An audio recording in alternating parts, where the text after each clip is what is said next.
Well, good morning and welcome to this phenomenal Pro Football Hall of Fame for the media kickoff of the 2024 Mid-American Conference Football. And special thanks to the Hall of Fame staff for hosting us over these 2 days. This tremendous facility honors the sport of football and its legends. Icons that include Akron's Jason Taylor, Kent State's Jack Lambert, Miami's Paul Brown and Weeby Bank, Toledo's Emlyn Tunnel, and Eastern Michigan's George Allen.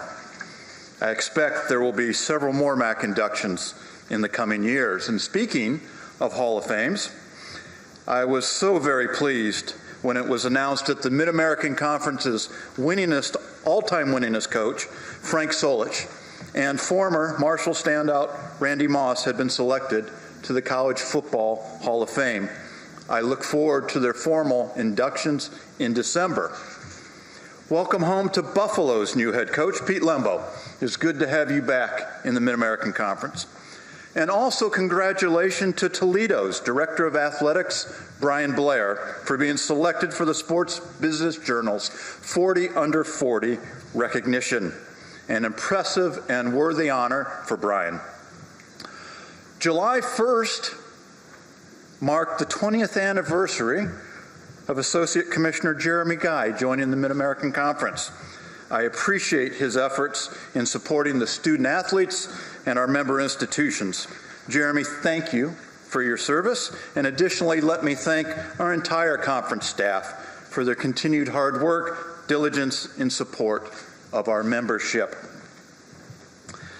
In a week, the world will turn its attention to the 33rd Summer Olympic Games and Paralympic Games in Paris.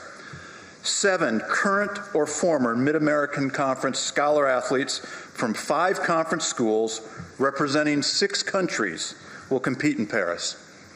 I wish all the competitors good luck on earning the right to represent your country in this most prestigious of events. And thank you to our bowl partners for joining us here as well. We're honored by your presence, and we're privileged to play in your wonderful events. I want to especially welcome the new Executive Director of the College Football Hall of Fame, Rich Clark.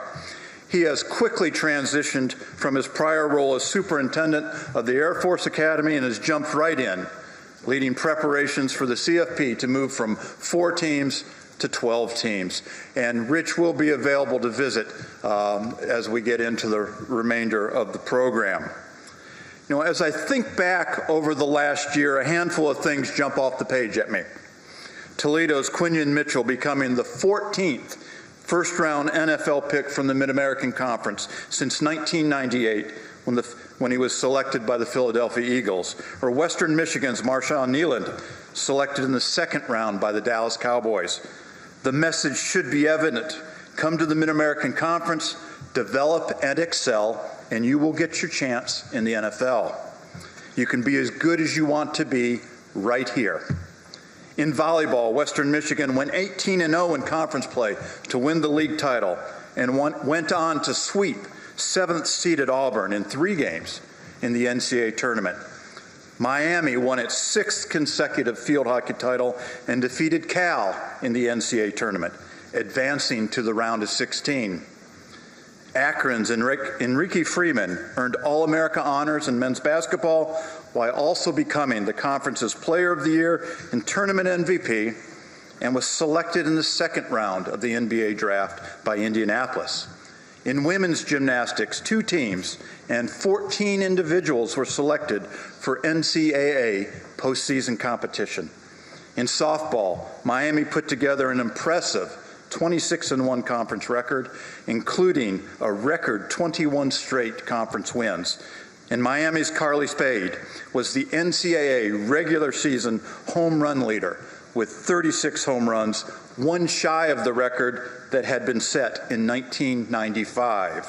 In baseball, Western Michigan earned the conference tournament title while Bowling Green won the regular season title, earning 24 conference wins, including the best start in league history, going 17-0 to open the year.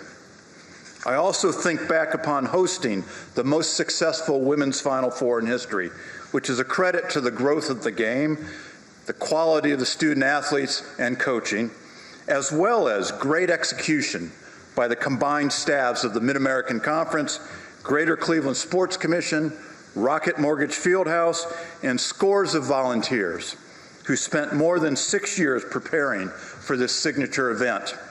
I might add the Mid-American Conference is looking forward to hosting 2 more NCAA events this season: the NCAA Division I Cross Country Regionals in November and the NCAA Men's First and Second Rounds in March.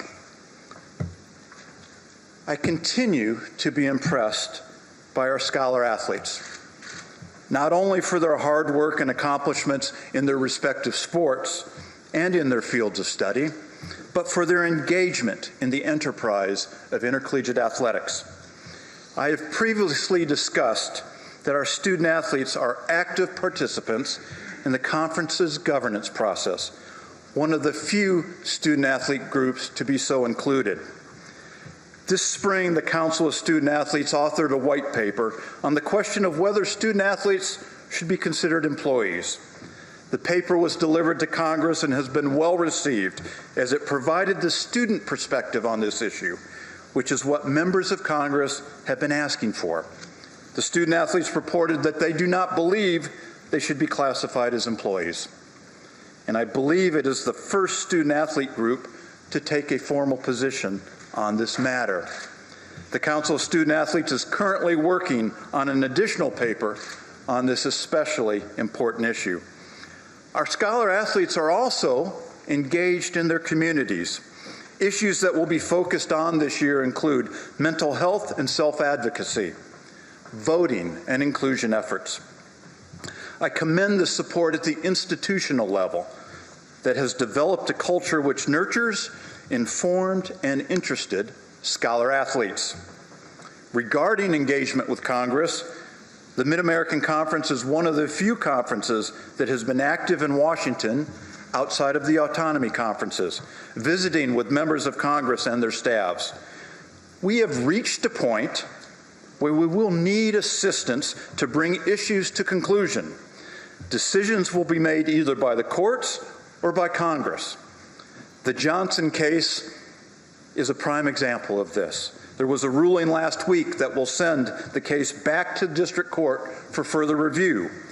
We need to continue to engage with Congress to determine how scholar athletes should be classified. Non-employee, employee, or something else. The Mid-American Conference has been making the case that scholar athletes are not employees. If you need further information on this target, one of the most informed articles I have reviewed was written by the Washington Post's Sally Jenkins last June. I would encourage you to read this if you need further amplification on this matter. I made 4 trips to Capitol Hill in the last academic year.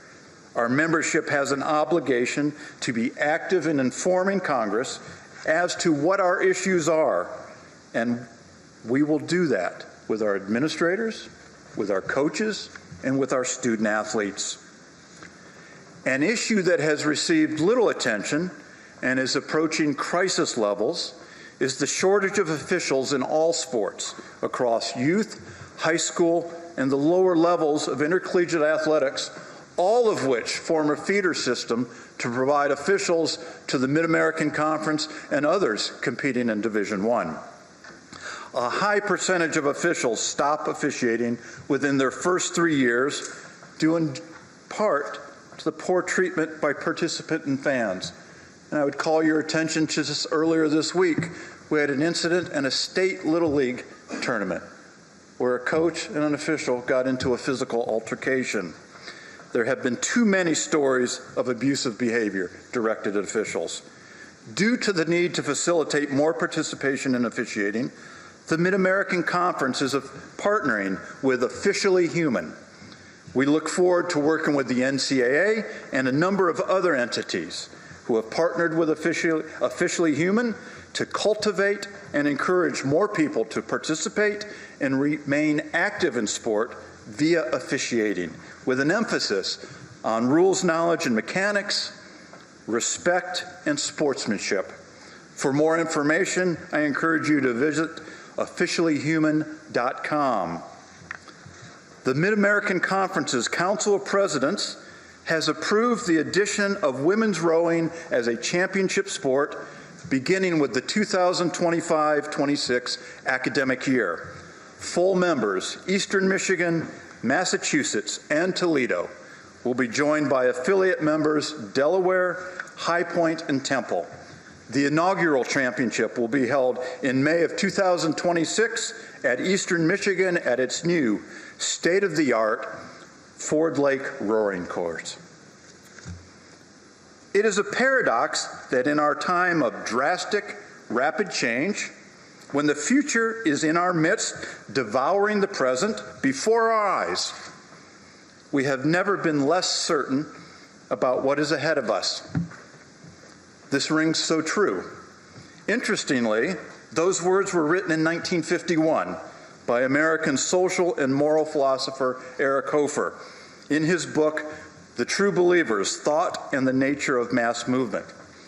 I encourage you to read it. It fits today as well. They fit then, and the words are appropriate today. The enterprise of intercollegiate athletics is undergoing seismic changes, some of which we know, and much of which is still unknown. And these changes are driven in part by the natural evolution of things, but more so by revolution, brought on by an array of forces. This has been an interesting, stimulating, at times frustrating, and always fascinating past year as the new age of intercollegiate athletics has started to take shape. From growing the CFP to 12 teams, to watching possible regulatory changes being negotiated as part of a proposed settlement of the House case. As we peek over the horizon to the future, and that is where our focus needs to be, it is instructive to contemplate how we got here, the factors driving change, and ensure that we take the best of the past with us. How we got there is a valid question. In part, it is due to the incredible popularity of intercollegiate athletics, fueled in no small part by the growth of television opportunities and revenue. College football is the second most popular sport in the country, behind only the NFL. Yet resistance to change, which is endemic to higher education and intercollegiate athletics, has resulted in the courts, state and federal legislators, and the general public becoming more involved in forcing change. You know, it's not hard to understand why many believe student athletes should be permitted to share in the financial success of the enterprise when they are at institutions paying exorbitant buyouts for coaches. I would note that last year, a school paid its football coach $76 million after it fired him. It is completely understandable that student athletes believe they should have the unfettered ability to transfer from school to school and team to team, despite the negative effect on educational attainment. After all, last year we witnessed a director of athletics move from one school to another, and then 6 months later move again to another school.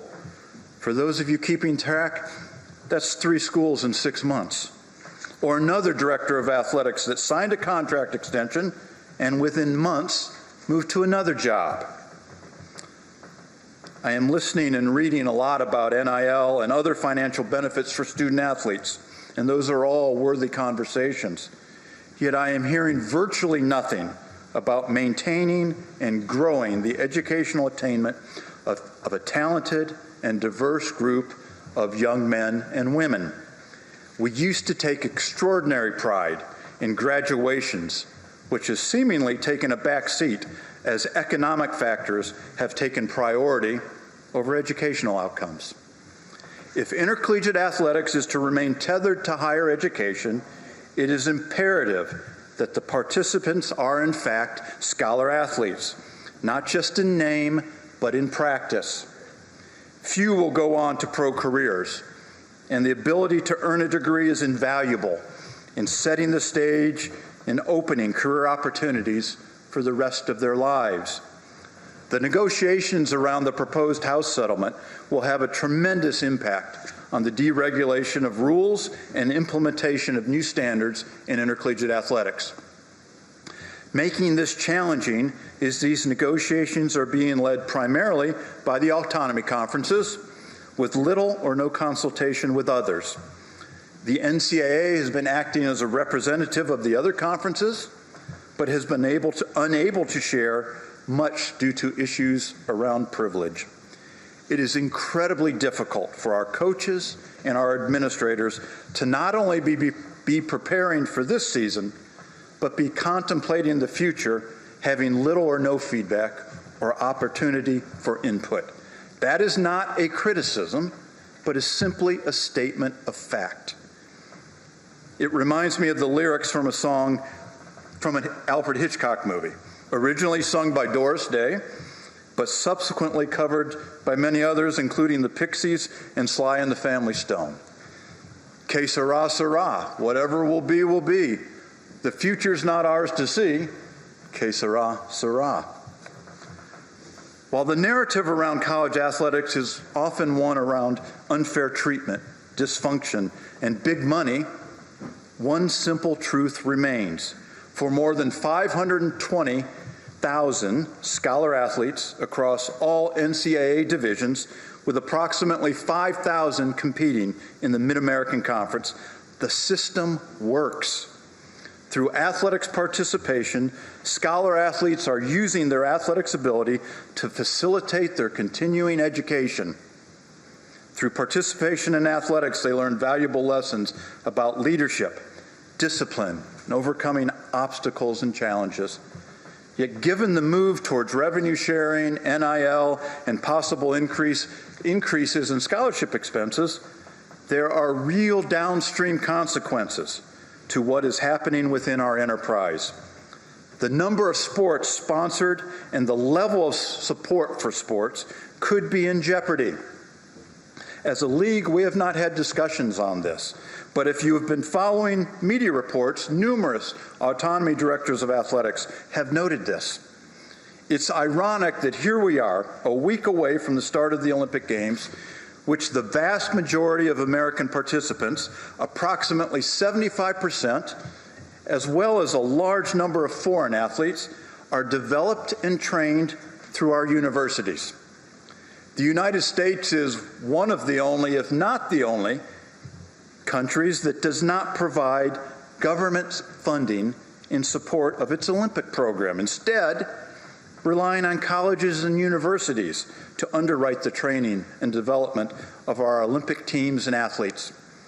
That may need to change depending on how the next few years play out. Another issue that will be in front of the Division I membership soon will be a focus on the governance of the NCAA. A question to be contemplated is whether each subdivision will have their own governance structures while remaining tethered to Division I. This has potential ramifications regarding championship access and revenue distributions. Much more to come in this area. Looking toward this upcoming football season, from a rules perspective, I would encourage you to track how technology is being integrated into the game. Coach-to-player communication will be permissive for the first time. I look forward to watching how our coaches manage with the different styles of play and integrate that technology. Additionally, teams will operate sideline tablets for the first time, allowing players and coaches to review video while the game is ongoing. I'm pleased to announce that the Mid-American Conference has partnered with Microsoft as the official provider of the tablets that will be used on the sidelines and in the coaching booths by all conference teams. Microsoft has been the NFL's official technology partner since 2013, with all NFL teams utilizing this device. It is gratifying to welcome Microsoft to the conference and be partnered with the industry leader in this technology. The opportunity to land a spot in the expanded 12-team college football playoff is an attractive and attainable goal for the Mid-American Conference teams to pursue. That is certainly high on everyone's list, as is earning a conference championship, which is incredibly difficult to capture. Every conference will tell you that it is challenging to win conference games. In this case, the data for the Mid-American Conference supports this claim.